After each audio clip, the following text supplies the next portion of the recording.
মানুষ যদি ঈমান বিল গায়ব মজবুত করে তাহলে ও সারা পৃথিবীর ক্ষমতা অর্জন করতে পারে। মানে আল্লাহ সুবহানাহু ওয়া তাআলা এবং অদৃশ্যের উপর বিশ্বাস যদি তার টপ লেভেলে থাকে, চূড়ান্ত পর্যায়ে থাকে, তাহলে শুধু বাংলাদেশের না, সারা পৃথিবীর ক্ষমতা অর্জন করতে পারবে। সেই রাস্তা পবিত্র কোরআনে বলে দেওয়া আছে। কিন্তু যখন আমার ভরসা শুধু দুনিয়াবী রাস্তাগুলো, কোন কোন দুনিয়াবী রাস্তার মাধ্যমে আমি ক্ষমতায় যেতে পারবো, তখন তো আমাকে কম্প্রোমাইজ করতেই হচ্ছে। এটা শুধু ক্ষমতা কেন্দ্রিক নয়, আমাদের বাস্তব জীবনও প্রত্যেকটা জায়গায় গিয়ে আমার মনে হবে এটাই তো একমাত্র রাস্তা, দুনিয়াবী রাস্তা, যেটা আমাকে অবলম্বন করতেই হবে। তখন আমরা কল্পনা করি না যে না, এখানে অদৃশ্য বলে কিছু আছে। আল্লাহ সুবহানাহু ওয়া তাআলা মূসা আলাইহিস সালাতু ওয়াস সালামকে সেই জ্ঞানটি চাক্ষুষ বাস্তবে দান করেছিলেন। মূসা আলাইহিস সালাতু ওয়াস সালাম ফেরাউনের তুলনায়, ফেরাউনের শক্তি এবং সামর্থ্যের তুলনায় মূসা আলাইহিস সালাতু ওয়াস সালাম যত দুর্বল ছিলেন, আজকের ফিলিস্তিনের গাজার মানুষ ইসরায়েলের তুলনায় তত দুর্বল নয়। আজকের সমগ্র বিশ্বের মুসলমানেরা আজকের পাশ্চাত্য বিশ্বের তুলনায় অত দুর্বল নয় যত দুর্বল মূসা আলাইহিস সালাতু ওয়াস সালাম এবং বানু ইসরাইল ফেরাউনের শক্তি এবং সামর্থ্যের কাছে ছিলেন। তাহলে মূসা আলাইহিস সালাতু ওয়াস সালাম বিজয় অর্জন করবে কিভাবে? মূসা আলাইহিস সালাতু ওয়াস সালাম যেভাবে বিজয় অর্জন করেছে ওটাই বিজয় অর্জনের রাস্তা। মূসা আলাইহিস সালাতু ওয়াস সালামকে আল্লাহ সুবহানাহু ওয়া তাআলা শিখিয়েছেন যে হাতের লাঠি তুমি ব্যবহার করছো, দুনিয়ার মানুষ মনে করছে এটা কাঠের তৈরি একটা লাঠি। আমি তোমাকে শিক্ষা দিচ্ছি যে দুনিয়ার মানুষ যে সমস্ত কার্যকরণের সূত্র অবলম্বন করে তার মালিক তো আমি। যেহেতু তার মালিক আমি, সেহেতু আমি এই লাঠিকে এখনই সাপে পরিণত করে দিতে পারি, যাতে তুমি জ্ঞান অর্জন করতে পারো যে তুমি চোখে যা দেখতেছো এগুলো সবই যে কোনো মুহূর্তে চেঞ্জ হয়ে যেতে পারে আল্লাহ চাইলে। ওই লেভেলের ইয়াকিন যাতে তোমার অর্জন হয় যে আল্লাহ আমার হাতের লাঠিকে এখন ইনস্ট্যান্ট সাপ বানিয়ে দিচ্ছে, সে আল্লাহ আমার চোখের সামনে যে কোনো কিছুকে যে কোনো সময় পরিবর্তন করে দিতে পারে। ওই লেভেলের বিশ্বাস যাতে তুমি অর্জন করতে পারো। কেননা ফেরাউনের শক্তি সামর্থ্যের সামনে ইয়াকিন বিল গায়ব, অদৃশ্য আল্লাহর শক্তি এবং ক্ষমতার উপর যদি পূর্ণ ইয়াকিন না থাকে, মূসা আলাইহিস সালাতু ওয়াস সালামের বিজয়ের কোনো রাস্তা নাই।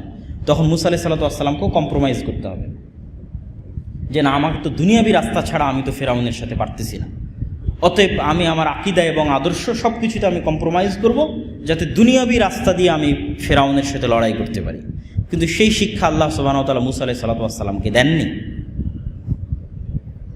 এবং জাদুকরেরা যখন মূসা আলাইহিস সালাতু ওয়াস সালামের লাঠির প্রদর্শনীর সামনে সিজদা করল, তখন সিজদা করার মূল কারণটাই ছিল জাদুকরদের হাতেও কিন্তু লাঠি ছিল, দড়ি ছিল, এবং জাদুকরদের হাতের লাঠি এবং দড়িও কিন্তু সাপে পরিণত হয়েছিল। মূসা আলাইহিস সালাতু ওয়াস সালামের লাঠিও সাপে পরিণত হয়েছিল। তাহলে জাদুকরেরা সিজদা করবে কেন? পৃথিবীর সবচেয়ে টপ লেভেলের জাদুকররা সেখানে উপস্থিত হয়েছে, তাদের দড়িও সাপে পরিণত হয়ে গেছে, যেটা দেখে মূসা আলাইহিস সালাম ভয়ও পাচ্ছিলেন। কিন্তু জাদুকরেরা দেখলো যে তাদের যেই লাঠি এবং দড়ি সাপ হয়ে গেছে এটা জাদুর সাপ, আর মূসার লাঠি যে সাপ হয়ে গেছে এটা বাস্তব সাপ। ঠিক যেই বাস্তব সাপ বিলে ঘুরতেছে, আমাদের আশেপাশে আল্লাহর তৈরি করা জ্যান্ত যে সাপ আছে, এই লাঠি সেই জ্যান্ত সাপ হয়ে গেছে, চোখের ভেলকি জাদুর সাপ নয়। কিন্তু তাদের দড়ি এবং তাদের লাঠিগুলো ছিল চোখের ভেলকি জাদুর সাপ, আর মূসা আলাইহিস সালাতু ওয়াস সালামের লাঠি হয়ে গেছে জ্যান্ত জীবন্ত সাপ। তখন তারা বুঝে গেছে এটা তো জাদু নয়, তো অসম্ভব, জাদু হলে আমাদের মতো হবে।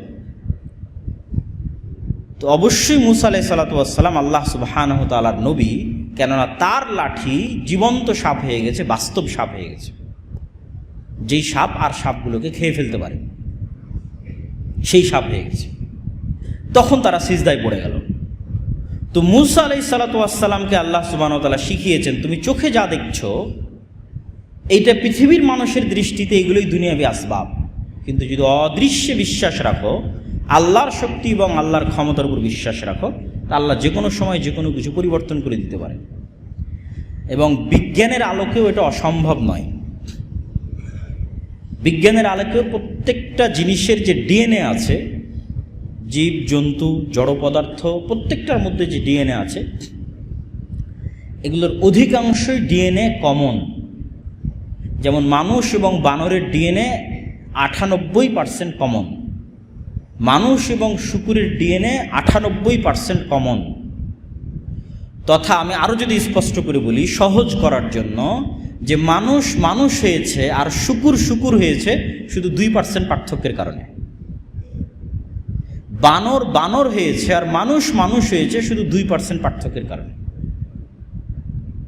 আরও যদি উদাহরণ দিয়ে সহজ করে বলি, তাহলে একটাই মোবাইলে আমি লাইটও চালাচ্ছি, কলও দিচ্ছি, মেসেজও করতেছি, এই প্রত্যেকটার পিছনে কোডিং আছে। কোডিং কিন্তু সেম ল্যাঙ্গুয়েজ। ঠিক আমরা যখন বাংলা লিখি তখনও কলম দিয়ে কালি বের হয়, যখন আরবি লিখি তখনও কলম দিয়ে কালি বের হয়, যখন ইংরেজি লিখি তখনও কলম দিয়ে কালি বের হয়, সবই তো কলমের কালি। শুধু একটু পরিবর্তনের কারণে একটা আলিফ হয়ে গেছে, একটু পরিবর্তনের কারণে একটা এ হয়ে গেছে, একটু পরিবর্তনের কারণে একটা ক হয়ে গেছে। ঠিক ওই রকমই কোডিং ল্যাঙ্গুয়েজ একটু পরিবর্তনের কারণে একটাতে চাপ দিলে লাইট জ্বলতেছে, একটাতে চাপ দিলে কল যাচ্ছে। তো এটা যে মানুষের তৈরি করা কোডিং সিস্টেমের প্রোগ্রামিংয়ের পার্থক্যের কারণে সুযোগ সুবিধাগত পার্থক্য, তৈরিগত পার্থক্য, জিনিস একই, ল্যাঙ্গুয়েজ একই। তো আল্লাহ সুবহানাহু ওয়া তাআলা এই পুরো পৃথিবীকে যেভাবে প্রোগ্রাম করেছেন, আল্লাহ একটু পরিবর্তন ডিএনএর মধ্যে একটু পরিবর্তন করে দিলে, তথা মানুষের ডিএনএ 2% পরিবর্তন করে দিলে সকালবেলা মানুষ দেখবে সে বানর হয়ে গেছে। এবং মানুষ যদি পৃথিবীর দ্বিতীয় কোনো প্রাণীতে পরিণত হয়, তাহলে অল্প পরিবর্তনে দ্বিতীয় 2টা প্রাণীতে পরিবর্তন হতে পারবে, একটা বানর একটা শুকুর, ন্যূনতম সামান্য পরিবর্তন। এই জন্য রাসূল সাল্লাল্লাহু আলাইহি ওয়াসাল্লাম বলেছে যে আমার উম্মতের একদল মানুষ বানর এবং শুকুরে পরিণত হয়ে যাবে। কেন? এটা সামান্য পরিবর্তনই হয়ে যাবে। আল্লাহ সুবহানাহু ওয়া তাআলা চাইবেন রাতের বেলা মানুষের ডিএনএ একটু পরিবর্তন হয়ে যাবে, সকালবেলা উঠে দেখবে সে বানর হয়ে গেছে, সকালবেলা উঠে দেখবে সে শুকুর হয়ে গেছে। তাহলে পুরো পৃথিবী এরকম আল্লাহ সুবহানাহু ওয়া তাআলার কাছে, যে কোনো কিছুকে যে কোনো মুহূর্তে উনি যে কোনো কিছুতে পরিবর্তন করে দিতে পারেন। ওয়া হুয়া আলা কুল্লি শাইইন কাদির। তো যখন এই লেভেলের বিশ্বাস মুসা আলাইহিস সালাতু ওয়াস সালাম অর্জন করেছে, তখন সামনে যদি বিশাল সমুদ্র থাকে আর পিছনে যদি বিশাল ফেরাউনের সেনাবাহিনী থাকে, তো মুসা আলাইহিস সালাম ভয় পাবে না। যদিও মুসা আলাইহিস সালাম জানেন না যে আল্লাহ সুবহানাহু ওয়া তাআলা তার জন্য সমুদ্রের মধ্যে রাস্তা তৈরি করে দিবেন, এটা তিনি জানেন না। কিন্তু এই জ্ঞান তার অর্জন হয়ে গেছে যে আল্লাহ চাইলে সব কিছু করতে পারে। আমার লাঠিকে যদি আল্লাহ সাপ বানিয়ে দিতে পারে, তাহলে ফেরাউনের শক্তি আসলে কোনো শক্তি নয়। ওই জন্য ইসলামের একটা কালেমা আছে, লা হাওলা ওয়ালা কুওয়াতা ইল্লা বিল্লাহ, যেখানে আল্লাহ সুবহানাহু ওয়া তাআলা পৃথিবীর সকল শক্তি সমান সমান 0। লা হাওলা নেই কোনো শক্তি, নাফি, নাকেরা। মাদ্রাসার ছাত্ররা খুব ভালো বুঝতে পারবে, যেটা হচ্ছে ইস্তেগরাক এর ফায়দা দেয়, তথা পরিপূর্ণরূপে নাফি, 0। লা হাওলা তথা আমেরিকার শক্তি, ইসরায়েলের শক্তি, সারা পৃথিবীর সবার শক্তি সমান 0। ওয়ালা কুওয়াতা ইল্লা বিল্লাহ, আল্লাহর শক্তি ছাড়া। কিন্তু ওই লেভেলের বিশ্বাস মুসলমানদের নাই। যেই লেভেলের বিশ্বাসে গেলে এই বিশ্বাসটা বাস্তবে অর্জন করতে পারবে, মুখে নয়। মুখে তো আমরা সবসময় বলতেছি লা হাওলা ওয়ালা কুওয়াতা ইল্লা বিল্লাহ, কিন্তু আমার জ্ঞান এবং আমার ইয়াকিন ওই স্তরে নয়।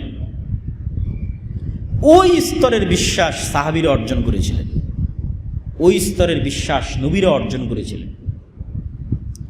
যেমন গায়েবের একটা বড় বিষয় হচ্ছে ফেরেশতা। আমরা শুধু মুখে বলার সময় বলেছি আমানতু বিল্লাহ ওয়া মালাইকাতিহি ওয়া কুতুবিহি ওয়া রাসূলিহি, যে আমরা আল্লাহর উপর ঈমান আনয়ন করছি আর তার ফেরেশতার উপর ঈমান আনয়ন করছি। কেউ বিশ্বাসই করে না যে ফেরেশতা আছে, আলেম ওলামা মসজিদ মাদ্রাসা কেউ না। মানে ইন প্র্যাকটিক্যাল লাইফ ইয়াকিন লেভেলের বিশ্বাস নাই যে ফেরেশতা আছে। বলার সময় বলছি, পড়ার সময় পড়ছি, কিন্তু আল্লাহ সুবহানাহু ওয়া তাআলা কোরআনে কিন্তু কেউ যদি কোরআনের মেসেজ পড়ে, তাহলে এই জিনিসগুলোকেই বারবার গুরুত্ব দিচ্ছেন। এগুলোই বেসিক। মানুষ দুনিয়ার পিছনে দৌড়াদৌড়ি করতেছে, কিন্তু মানুষের আগে লাগবে অন্তত মুসলমানদের বিজয়ের জন্য গায়েবের উপর ইয়াকিন। যেমন গায়েবের একটা বিষয় হচ্ছে মালায়েকা, ফেরেশতা। ফেরেশতাদের উপর বিশ্বাসই নাই মানুষের, মুসলমানদেরও নাই। আপনি যদি সাহাবীদের বিশ্বাসের লেভেল দেখেন ফেরেশতাদের উপরে, তাহলে আপনি তুলনা করতে পারবেন যে আমাদের ফেরেশতাদের উপর বিশ্বাসের লেভেলটা কোথায়। যদি সাহাবীদের লেভেলটা দেখেন যে সাহাবীরা কোন লেভেলে বিশ্বাস করতো ফেরেশতাদের, অসংখ্য হাদিস তুলে ধরা যাবে, আজকের জুমার খুতবায় সব হাদিস তুলে ধরার মতো সময় নেই, দুই একটা হাদিস বলি, তাহলে ছাত্ররা আরও খুঁজে বের করতে পারবে এবং মানুষও যখন পড়বে, এবং এটা আমাদের একটা বই আকারেও আসতেছে, সেই বই আকারে মোটামুটি সকল হাদিসই সেখানে একত্রিত করা আছে। যেমন রাসূল সাল্লাল্লাহু আলাইহি ওয়াসাল্লাম এরকম ভরা মজলিসে বসে আছেন, তো একজন অপরিচিত মানুষ আসলো, তাকে মদিনার কেউ চিনে না।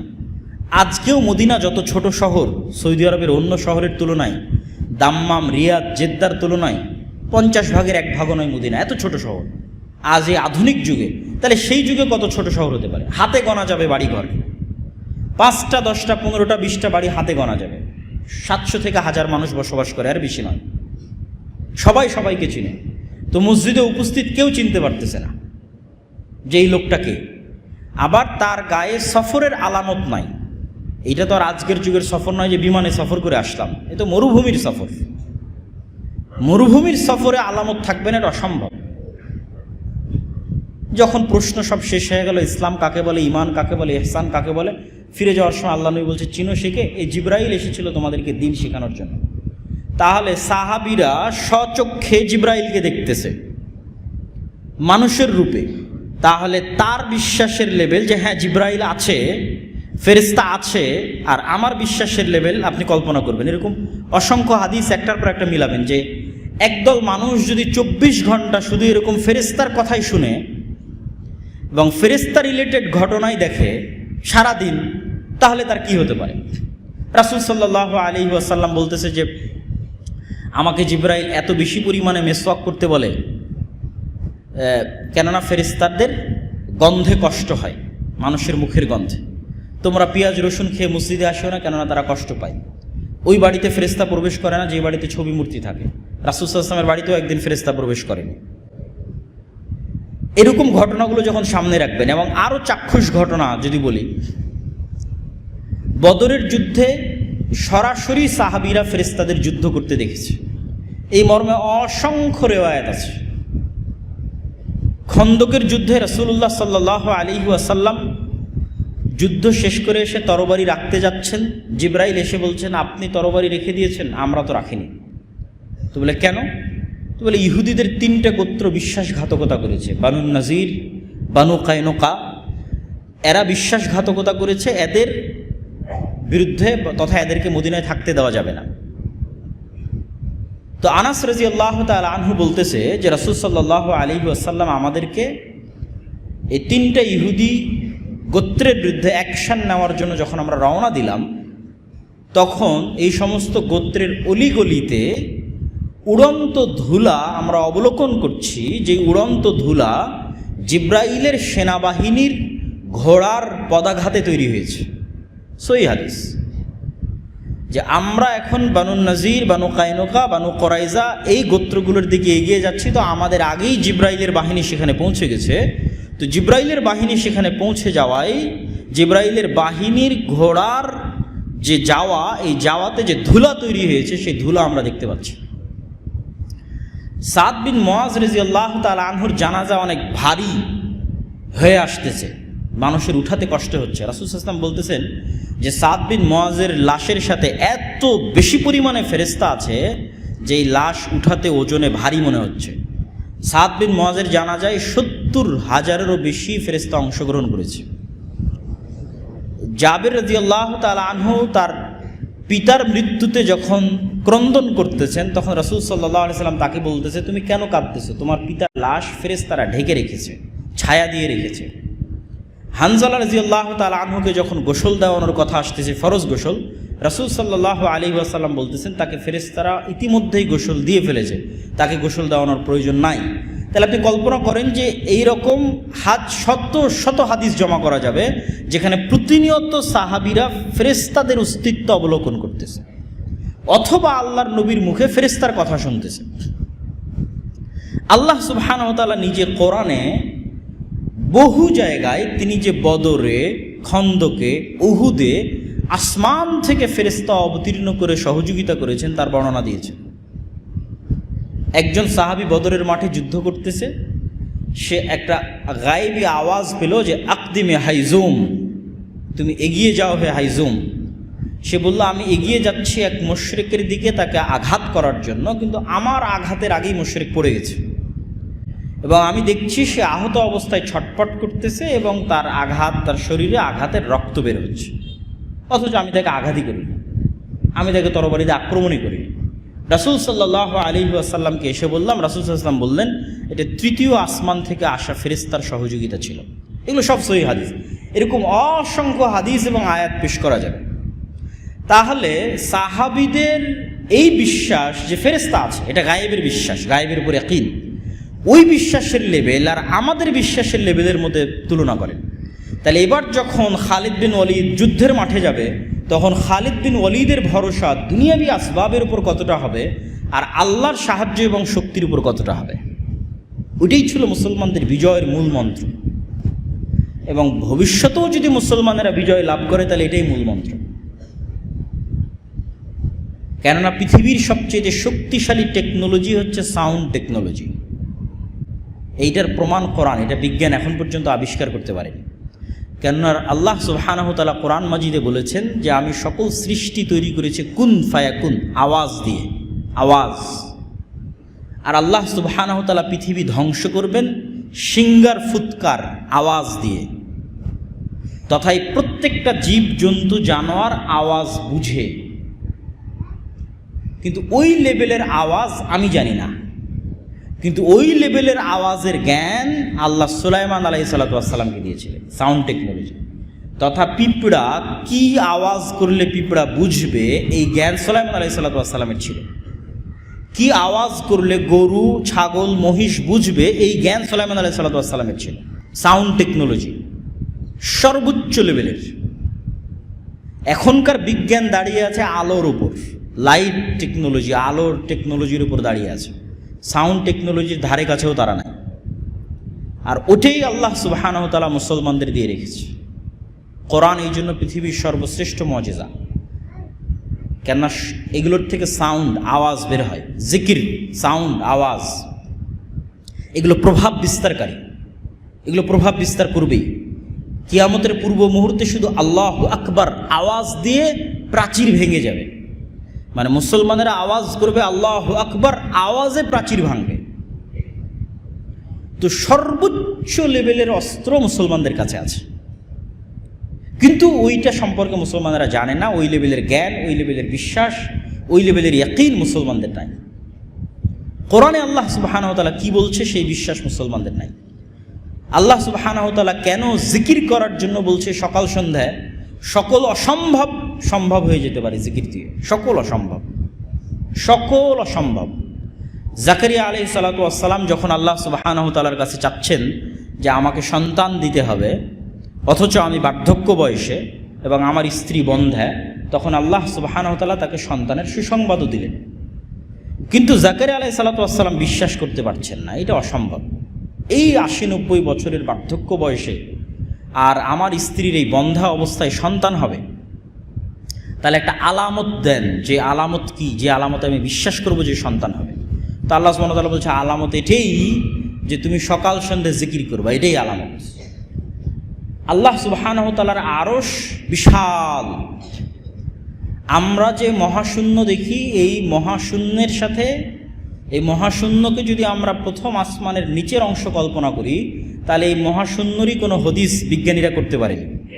যে মহাশূন্য আমরা দেখি, আমরা যেই গ্যালাক্সিতে বসবাস করি, এই গ্যালাক্সিতে আলোর গতিতে সফর করলে ১,০০,০০০ বছর লাগবে এক মাথা থেকে আরেক মাথা যেতে। আর মানুষ যে যন্ত্র আবিষ্কার করেছে, সর্বোচ্চ গতির রকেট যদি এক গ্যালাক্সি থেকে আরেক গ্যালাক্সিতে যেতে চায়, আমাদের গ্যালাক্সি থেকে নিকটবর্তী গ্যালাক্সিতে, তাহলে ৩৫,০০০ কোটি বছর লাগবে মানুষের। তো কত লক্ষ লক্ষ গ্যালাক্সি আছে তা মানুষও জানে না। এগুলো যদি সব নিচের আসমানের অবস্থা হয়, তো রাসূলুল্লাহ সাল্লাল্লাহু আলাইহি ওয়াসাল্লাম বলছেন এক আসমান থেকে আরেক আসমানের দূরত্ব ৫০০ বছর। এইটা ধরলাম নিচের আসমানের অবস্থা। যে নিচের আসমানে এক গ্যালাক্সি থেকে আরেক গ্যালাক্সিতে মানুষের আবিষ্কার করা বর্তমান সর্বোচ্চ যন্ত্রের সময় লাগবে ৩৫,০০০ কোটি বছর, মাত্র এক গ্যালাক্সি থেকে আরেক গ্যালাক্সি যেতে। অথচ গ্যালাক্সি যে কত লক্ষ লক্ষ কোটি কোটি আছে মানুষও জানে না, বিজ্ঞানীরাও জানে না। তাহলে এটাই যদি প্রথম আসমানের নিচের অবস্থা হয়, তাহলে এক আসমান থেকে আরেক আসমানের দূরত্ব ৫০০, দ্বিতীয় থেকে তৃতীয়, তৃতীয় থেকে চতুর্থ, চতুর্থ পঞ্চম, পঞ্চম থেকে ষষ্ঠ, ষষ্ঠ সপ্তম, তারপরে যে আয়াত দিয়ে শুরু করেছিলাম ওয়াসিআ কুরসিয়্যুহুস সামাওয়াতি ওয়াল আরজ, রাসূল সাল্লাল্লাহু আলাইহি ওয়াসাল্লাম বলছেন আল্লাহর কুরসির তুলনা 7 আসমান এবং 7 জমিনের সাথে বিশাল মরুভূমির মধ্যে পড়ে থাকা এক টুকরা আংটির মতো।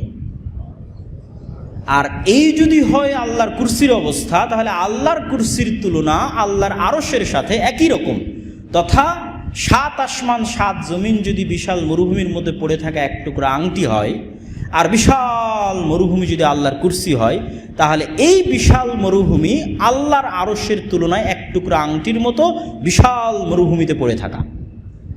তো ওই আরশ ফেরেশতারা বহন করবে। তো ফেরেশতাদের বহন করার শক্তি আছে আরশের, এই আরশের ওজন ফেরেশতারা বহন করবে, এই ক্ষমতা আছে। তো আল্লাহ সুবহানাহু ওয়া তাআলা ফেরেশতাদের একটা জিকির শিখিয়ে দিলেন যে তোমরা সবসময় বলবা লা হাওলা ওয়ালা কুওয়াতা ইল্লা বিল্লাহ। এই জিকির দিয়ে তোমরা ফের এই আরশ বহন করার শক্তি অর্জন করতে পারবা। তো আসমান এবং জমিনে এমন কোনো ফেরেশতা নাই যে ফেরেশতা সবসময় জিকির না করছে। আমরা যেমন শ্বাস প্রশ্বাসের মাধ্যমে যেমন আমরা বেঁচে থাকি, ফেরেশতারা বেঁচে থাকে জিকিরের মাধ্যমে, আল্লাহ সুবহানাহু ওয়া তাআলার জিকিরের মাধ্যমে। তো এই টেকনোলজিগুলো হচ্ছে মুসলমানদের কাছে, কিন্তু ওই সেন্সে মুসলমানদের বুঝার জ্ঞান নাই। না হলে কি রাসূল সাল্লাল্লাহু আলাইহি ওয়াসাল্লাম যুদ্ধ চলা অবস্থায় সালাত আদায় করতে বলবেন? আপনি দুনিয়ার কোন লজিকে দাঁড় করাবেন যে যুদ্ধ চলা অবস্থায় সালাত আদায় করতে হবে? কেননা যুদ্ধের জয় পরাজয় নির্ভর করে দুনিয়াবি লজিকের উপর, যে আমি গুলি মারবো সে গুলি মারবে, আমি ফায়ার করব সে ফায়ার করবে, আমি তরবারি চালাবো সে তরবারি চালাবে, আমি বম মারবো সে বম মারবে, সব দুনিয়াবি। তাহলে এখানে তো দুনিয়াবি আধিপত্যের মাধ্যমে বিজয় অর্জন করা উচিত। সেখানে আল্লাহ বলছেন না, সময় হলো যুদ্ধের মাঠে সালাত আদায় করতে হবে। কেননা আসলে জয় পরাজয় দুনিয়াবি জিনিসের উপর নির্ভর করে না, জয় পরাজয় নির্ভর করে আল্লাহর সহযোগিতা, আল্লাহর সাহায্য, আল্লাহর শক্তির উপর। তা আল্লাহর সাহায্য, আল্লাহর শক্তি, আল্লাহর সাথে কথোপকথন, আল্লাহর সাথে যোগাযোগের পৃথিবীর সবচেয়ে উত্তম এবং সর্বশ্রেষ্ঠ এবং একমাত্র মাধ্যম হচ্ছে সালাত। ওইটা কন্টিনিউ রাখতে হবে। আল্লাহ সুবহানাহু ওয়া তাআলার জিকির এবং আল্লাহ সুবহানাহু ওয়া তাআলার সাথে সম্পর্ক কন্টিনিউ থাকলেই, আল্লাহ সুবহানাহু ওয়া তাআলার শক্তির উপর মানুষের আস্থা এবং বিশ্বাস থাকলেই মানুষের পক্ষে বিজয় অর্জন করা সম্ভব, মুসলমানদের পক্ষে বিজয় অর্জন করা সম্ভব। এবং গায়েবের উপর সর্বোচ্চ লেভেলের ইয়াকিন আছে এরকম 100টা, 500টা, 1000টা মানুষের পক্ষে সারা পৃথিবী বিজয় করা সম্ভব, সমগ্র পৃথিবী বিজয় করা সম্ভব। শুধু বাংলাদেশের ক্ষমতা নয়, সমগ্র পৃথিবীর ক্ষমতা অর্জন করা সম্ভব। এবং ওই লেভেলের মানুষ তৈরি হবে এবং ওইভাবেই তারা বিজয় অর্জন করবে। সেটা কখন কিভাবে হবে সেটা আল্লাহ সুবহানাহু ওয়া তাআলা ভালো জানেন। কিন্তু এইটা ছাড়া দুনিয়াবি মাধ্যমে কম্প্রোমাইজ করে বিজয় অর্জনের আসলে কোনো রাস্তা নাই। তো আমি আমার বক্তব্য দীর্ঘায়িত করতে চাচ্ছি না। আল্লাহ সুবহানাহু ওয়া তাআলা আমাদেরকে এই সংক্ষিপ্ত বক্তব্য, যদি এটা অনেক লম্বা বক্তব্য, এর পিছনে অনেক নুসুস আছে, অনেক আয়াত আছে, অনেক হাদিস আছে, এবং সবগুলোই বিস্তারিত বুঝা এবং বিভিন্ন অ্যাঙ্গেল থেকে জানার সুযোগ আছে। যেমন মানুষের অন্তরে নূর তৈরি হওয়া, রাসূলুল্লাহ সাল্লাল্লাহু আলাইহি ওয়াসাল্লাম বলছেন আল্লাহুম্মা জাআল ফি কলবি নূরা, অন্তরে নূর তৈরি হয়, আমল নূর তৈরি করে। এবং মানুষ যত নূর অর্জন করবে সেই নূর কিয়ামতের মাঠে, কবরে এবং সিরাতে তাকে সহযোগিতা করবে, আলো দিবে, কেননা সেই দিন কোনো আলো থাকবে না। তো এগুলো আরও অনেক বিষয় আছে যেগুলো একটা আরেকটার সাথে রিলেট এবং কানেক্ট করে। নূরও হচ্ছে অদৃশ্য, গায়েব, এটা চোখে দেখা যায় না। যেমন দুনিয়ার অনেক লাইট চোখে দেখা যায় না, তারপরও বিজ্ঞান হয়তো সেটা ধরতে পারে। দুনিয়ার এমনও লাইট আছে যে লাইট বিজ্ঞান ধরতে পারে না। আপনি বলবেন এটা আবার কেমন কথা? দুনিয়ার কিছু লাইট আছে যে আমরা দেখতে পাই না কিন্তু বিশ্বাস করি, কিন্তু বিজ্ঞান ধরতে পারে যে হ্যাঁ আছে লাইট। যেমন আমরা যখন এসি অন করি, অফ করি, তখন রিমোট থেকে একটা লাইট বের হয়ে এসির সাথে কানেক্ট হয়, এটাকে বলে ইনফ্রারেড রে, ইনফ্রারেড লাইট। ঠিক আছে, এরকম সবগুলো যে ক্যামেরা চলতেছে, লাইভ চলতেছে, এগুলো সব লাইটের উপর, আলো, এই আলোটা আমরা চোখে দেখতেছি না, সেটার উপর নির্ভর করে পরিচালিত হচ্ছে। তো এমনও লেভেলের আলো আছে যেই লেভেলের আলো বিজ্ঞানও ধরতে পারবে না। তার দলিল কোথায়? তার দলিল হচ্ছে কুকুরের ঘ্রাণ শক্তি মানুষের ঘ্রাণ শক্তির চাইতে 10,000 গুণ বেশি।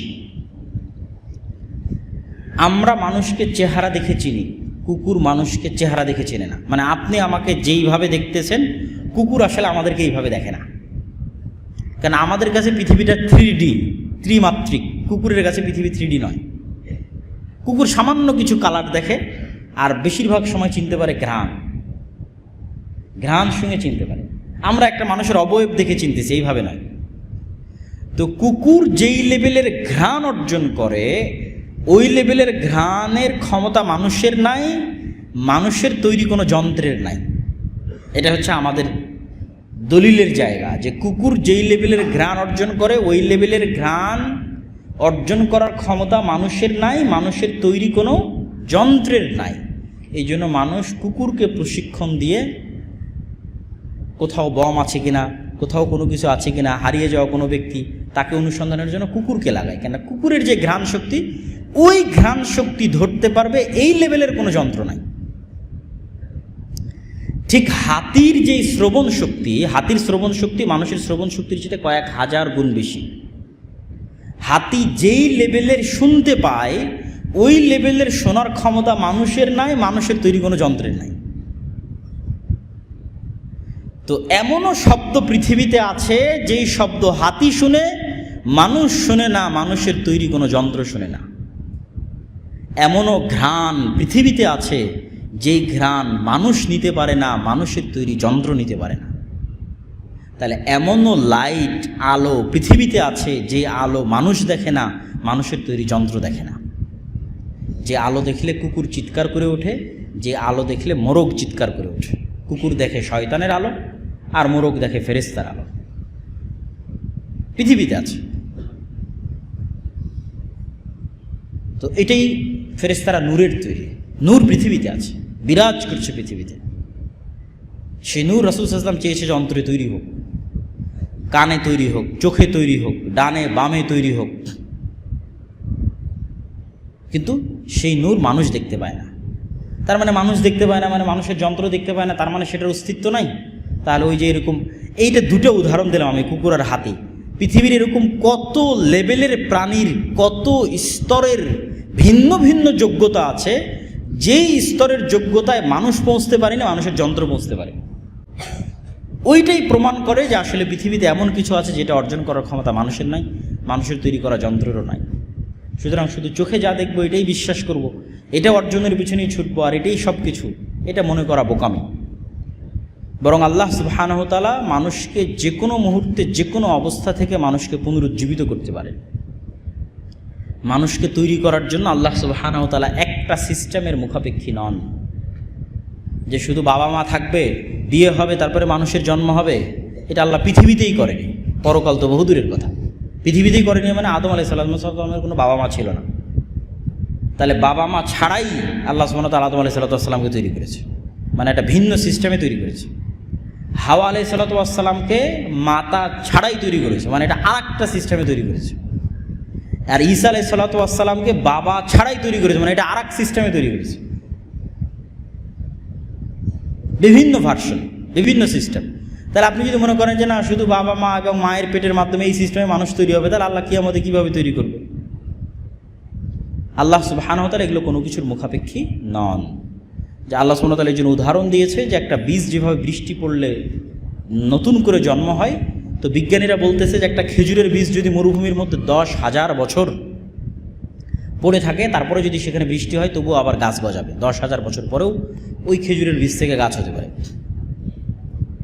আর মানুষের ডিএনএ এবং জেনেটিক্স নিয়ে গবেষণা করে বিজ্ঞানীরা এখন যে অবস্থায় গেছে, বিজ্ঞানীরা, আমি আল্লাহ সুবহানাহু ওয়া তাআলার কথা বলতেছি না, বিজ্ঞানীরা এখন যে অবস্থায় গেছে, আর কয়দিন পর আশ্চর্য হওয়ার কোনো উপায় নাই যে বিজ্ঞানীরা যদি মানুষের বাজারে যদি লিভার বিক্রি হয়, বাজারে যদি কিডনি বিক্রি হয়, আশ্চর্য হওয়ার কিছু নাই। কেননা ফুলকপি থেকে ব্রকলি তৈরি হয়েছে। এরকম যত জাতের ভিন্নতা দেখতে পাচ্ছেন বিভিন্ন আবাদে, এগুলো সব ডিএনএতে চেঞ্জিং করা, জেনেটিক্সে চেঞ্জিং করা। সেটা ধান হোক, ফলমূল হোক, আপেল হোক, কমলা হোক, পেয়ারা হোক, যত নতুন নতুন গবেষণা হচ্ছে এগুলো জেনেটিক্সে পরিবর্তন করার মাধ্যমে নিয়ে আসতেছে। তো মানুষের একটা চুলের কয়েক লক্ষ গুণের একটা গুণ যদি বিজ্ঞানীরা পায়, আমি আল্লাহর কথা বলতেছি না, মানুষের একটা চুলের কয়েক লক্ষ গুণের একটা গুণ যদি বিজ্ঞানীরা পায়, তাহলে ওই মানুষের ডিএনএ থেকে ওই মানুষের কিডনি বানিয়ে দিতে পারবে, লিভার বানিয়ে দিতে পারবে, কোষ তৈরি করে দিতে পারবে, হয়তো আর 50-100 বছরের মাথায়। তাহলে মানুষ কীভাবে বিশ্বাস করে যে আল্লাহ সুবহানাহু ওয়া তাআলা মানুষকে পুনরায় তৈরি করতে পারবে না? এই জন্য পরকালের উপর ইয়াকিন, ফেরেশতাদের উপর ইয়াকিন, আল্লাহ সুবহানাহু ওয়া তাআলার শক্তি এবং সামর্থ্যের উপর ইয়াকিন এবং পরকালমুখী জীবন, এটাই হলো মুসলমানদের সফলতা। তো আমার বক্তব্যের শেষে এসে আজকে আমরা যে উদ্দেশ্যে মূলত রাজশাহীতে আসা বা রাজশাহীতে আজকে আমাদের একত্রিত হওয়া, সেটা হচ্ছে কোরআন এবং দিন শিক্ষা কোর্স দীর্ঘদিন যাবৎ আমাদের এখানে পরিচালিত হয়েছে। 20 দিন করে আমাদের এই কোর্সটা চলেছে। সেখানে আলহামদুলিল্লাহ এখন পর্যন্ত আমাদের 1.5 শতাধিক ছাত্র জামিয়া সালাফিয়াতে বিভিন্ন জেলা থেকে এসে 20 দিন ব্যাপী এখানে থেকে কোরআন এবং দিনের মৌলিক জ্ঞান অর্জন করে গেছে। তো এই বছর খানিক চলার পর এই কোর্সের উপর আমাদের পুনর্মিলনী অনুষ্ঠান আজকে আয়োজন করা হয়েছে। তো সেখানে অনেকেই হয়তো উপস্থিত হয়েছেন। জুমার পর আমাদের সেই অনুষ্ঠানটা পরিচালিত হবে, সেখানেও সকলকে উপস্থিত থাকার উদাত্ত আহ্বান জানাবো সুন্নাত সালাত পর। আর জামিয়া সালাফিয়া এবং আদ-দাওয়া ইলাল্লাহর যে কার্যক্রমগুলো আছে সেই কার্যক্রমগুলোতে সকলের স্বতঃস্ফূর্ত অংশগ্রহণ। আমাদের কার্যক্রমগুলো প্রতিষ্ঠান কেন্দ্রিক, হয় মাসিকাল ইতিসাম, নিয়মিত মাসিকাল ইতিসামে আমি নিজে লিখি, আরও অনেক জ্ঞানীগুণী ব্যক্তিরা লেখে, সম্পাদকীয় আসে বিভিন্ন সমসাময়িক যুগোপযোগী বিষয়ে। আজকেও হয়তো মাসিকাল ইতিসাম পাবেন, মাসিকাল ইতিসাম নেওয়া। আমাদের মাকতাবাতুস সালাফ থেকে প্রকাশিত বিভিন্ন বই, নতুনও কিছু বই আজকালের মধ্যে প্রকাশিত হয়েছে সম্ভবত রাসূল সাল্লাল্লাহু আলাইহি ওয়াসাল্লামের শিক্ষকতা সম্পর্কে তার আদর্শ, সেটিকে কেন্দ্র করে, এবং আরও অনেক বই। মাকতাবাতুস সালাফ, তুবা পাবলিকেশন, সে বইগুলো সংগ্রহ করা, অথবা জামিয়া সালাফিয়ার সাথে মুআদালা অধিভুক্তির মাধ্যমে জামিয়া সালাফের সিলেবাসে প্রতিষ্ঠান পরিচালনা করা, অথবা দাওয়া ইলাল্লাহর মাধ্যমে মক্তবের প্রশিক্ষণ নিয়ে যেমন আমরা জাতীয় মক্তব প্রতিযোগিতা আয়োজন করতেছি, সারা দেশে চলতেছে, যেটার ফাইনাল রাউন্ড টিভিতে আয়োজিত হবে। 30 দিনব্যাপী রমজান মাসে সরাসরি টিভিতে সম্প্রচারিত হবে। এটা বাংলাদেশের ইতিহাসে প্রথম কোনো মক্তব ভিত্তিক প্রতিযোগিতা। তো এই যে কার্যক্রমগুলো, যেমন কর্জে হাসানা প্রজেক্ট, আমরা দেখা যাচ্ছে অনেকেই ব্যবসা করি, টাকা ব্যাংকে ফিক্সড ডিপোজিট করে রেখে দিয়েছি, এবং অনেকেই চায় যে ব্যাংকে ফিক্সড ডিপোজিট থাক, কিন্তু আমি সেখান থেকে কোনো লাভ নিতে চাই না। তো সেটার জন্য আপনাদের সুবর্ণ সুযোগ হচ্ছে কর্জে হাসানা প্রজেক্ট, যে এখানে আপনাদের টাকা মানুষের মধ্যে কর্জে হাসানা হিসেবে ব্যয় হবে, এবং আপনি চাইলে আপনাকে ফেরতও দেওয়া হবে। সেটার জিম্মেদারি প্রতিষ্ঠান গ্রহণ করবে। তো কর্জে হাসানা প্রজেক্ট সহ আর যতগুলো কার্যক্রম চলতেছে, সকল কার্যক্রমে সম্পর্কে জানা, জ্ঞান অর্জন করা, মানুষের মধ্যে ছড়িয়ে দেওয়া, এবং সর্বোপরি আগামী সালাফি কনফারেন্স 6-7 নভেম্বর রাজশাহীতে দেশ বিদেশের আলেম ওলামা থাকবে। সৌদি আরব, পাকিস্তান, ভারত, 3 দেশের আলেম ওলামা থাকবে। আল্লামা ইবতিসাম জহির হাফিজাহুল্লাহ, তারও আসার কথা আছে। তো এই সালাফি কনফারেন্সের প্রচার, তার কুপন, তার পোস্টার, এগুলো সবই আজকে এখানে উপস্থিত আছে। তো যার যেভাবে যেটাতে অংশগ্রহণ করা সম্ভব, যেটা নিয়ে যাওয়া সম্ভব, সে সেটার সাথে যুক্ত হয়ে এই দাওয়াতি কাজগুলোকে সহযোগিতা করার চেষ্টা করবেন। আল্লাহ সুবহানাহু ওয়া তাআলা আমাদের সকলকে কবুল করুক, আল্লাহুম্মা আমিন।